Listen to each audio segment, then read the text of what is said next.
Selamat malam, Assalamualaikum warahmatullahi wabarakatuh dan salam sejahtera buat kita semua. Selamat bertemu kembali dengan saya di dalam ngobrol-ngobrol santai. Pada malam hari ini saya ingin mencuplik mengenai seorang anak, seorang anak pria berusia 10 tahun yang selalu menunggu kehadiran ayahnya.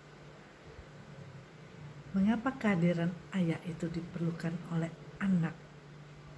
Bukan anak itu pria atau wanita saja, tapi mereka ini menunggu kehadiran ayahnya. Memang sudah saatnya di usia seperti itu dia membutuhkan ayahnya sebagai teman. Di usia 10 tahun adalah usia-usia yang dia ingin tahu bagaimana tentang dunia di luar sana. Karena di usia ini adalah mulai tumbuh adalah satu fase-fase industri yang dimiliki oleh seorang anak dari usia 6 tahun ke atas. Nah, untuk menghasilkan sesuatu yang tepat dan baik pada anak ini, tentu figur ayah dibutuhkan. Apakah figur ibu butuh? Ya, tetapi kan dia seorang ibu sudah mendampingi anaknya dari sejak bayi atau di dalam kandungan. Nah, saat anak ini sudah berusia 10 tahun, tidak wanita, tidak pria, pasti akan cari ayahnya. Kemana ayahnya? Nah, ini yang akhirnya menimbulkan satu pertanyaan. Pada saat dia meminta kehadiran ayahnya adalah hampir harus setiap hari. Namun ayahnya tidak pernah muncul. Locehan itu dia tanyakan pada ibunya. Mengapa ayah itu datangnya kok waktu lama baru muncul? Dan kemudian baru main sama aku, terus ayah pergi lagi. Pergi kemana, Ma? Kenapa mesti kerja jauh-jauh? Kan aku ada di sini. Aku kan bisa bantu ayah. Seorang anak 10 tahun tidak paham tentang apa yang terjadi pada ibunya, pada diri dia sendiri. Dia melihat tetangga di mana ayahnya ada dan nginep di rumah, tidur di rumah, makan bareng-bareng, jalan bareng-bareng, ke sekolah pun diantar. Dan itu dia tidak dapatkan. Semakin bertambah usia, tentu anak ini semakin penasaran.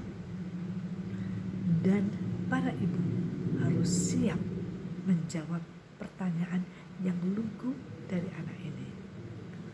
Apa sih yang terjadi sebenarnya?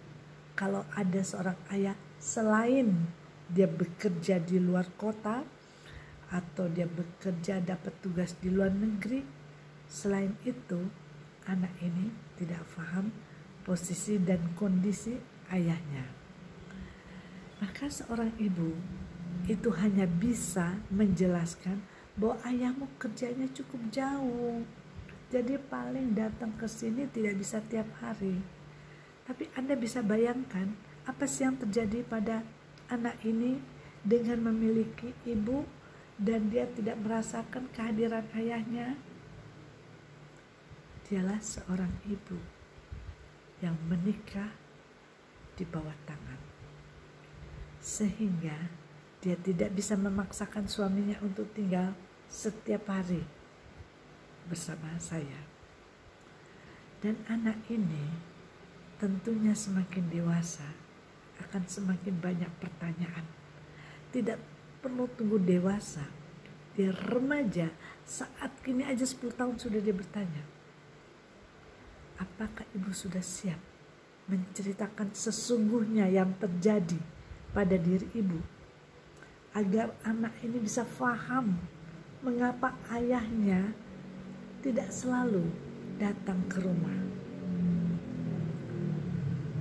Awal memang berat bagi seorang ibu untuk menyatakan kebenaran dan kejujuran yang terjadi pada dirinya dan anaknya. Tapi sungguh dia harus bisa menjaga hal ini karena anaknya belum mengerti akan status dia dengan ayahnya. Apakah dia harus ungkapkan sekarang untuk dia tahu siapa bapaknya sebenarnya?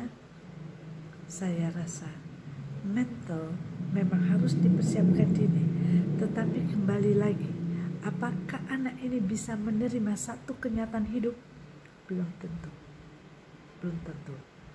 Yang kita takuti pada saat dia tidak bisa menerima kenyataan, maka ini menggoncangkan jiwanya sehingga dia bisa lari dan bisa mengejar untuk mencari ayahnya, untuk memeluknya, atau bahkan ditariknya untuk ke rumah agar bisa tidur di rumah bersama dia. Pendengar sekalian, yang saya cintai, hal-hal ini harus para wanita siapkan kondisi-kondisi terburuk. Karena anak ini zaman sekarang anak-anak yang pintar. Dia akan mencari status dan keberadaan ayahnya. Dan dia akan mencari siapakah ayahnya sebenarnya.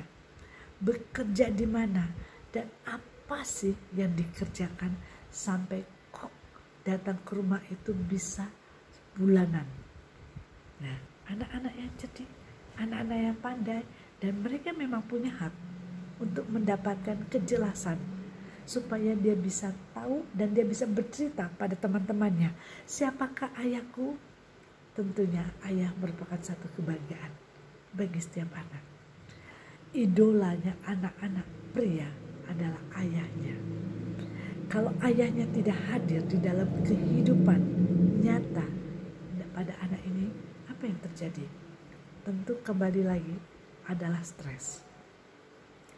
Semua masalah bisa kita selesaikan. Yang penting ibunya mau menyelesaikan permasalahan ini. Berat, pasti berat. Karena ibunya menikah dengan ayahnya adalah di bawah tangan. Bukan pernikahan yang legal. Jadi anak ini apakah disebut anak haram? Ya enggak juga. Yang berbuat kan ibu dan ayahnya. Dia hanya sebagai dampak dari pernikahan ini. Anak-anak ini, anak-anak yang tidak tahu. Anak-anak ini yang masih bersih. Pikirannya belum kemana-mana. Jadi mulailah para orang tua berdiskusi, bercerita dengan cantiknya untuk menegaskan, ini loh ayahmu. Anda tentu punya teknik yang bisa pas untuk cerita mengenai hal ini. Dan saya yakin Anda mampu menjelaskannya secara rinci agar anak merasa puas dengan jawaban Anda, maka dia tidak akan perlu mencari ayahnya lagi.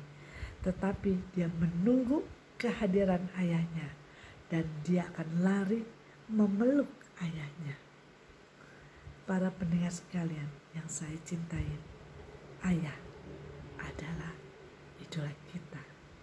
Semoga ayah kita memberikan yang terbaik dengan mengasuh, mendidik, mendampingi saat kita remaja dan selalu mengupas dengan kata-kata yang lembut. Ayah di mana saja menjadi idolaku yang memang aku banggakan. Seorang ayah yang sukses dengan pekerjaannya dan seorang ayah yang sukses bisa dekat dengan anak-anak wanitanya. Itulah ayahku yang bisa mengaji dengan lagu yang indah, yang bisa menguasai 4 bahasa dengan fasih. Itu yang telah memikat hati kami, anak-anaknya yang wanita.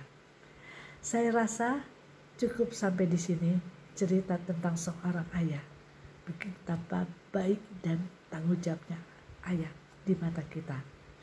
Assalamualaikum warahmatullahi wabarakatuh dan salam sejahtera buat kita semua. Jangan lupa jaga kesehatan fisik maupun mental. Bye-bye.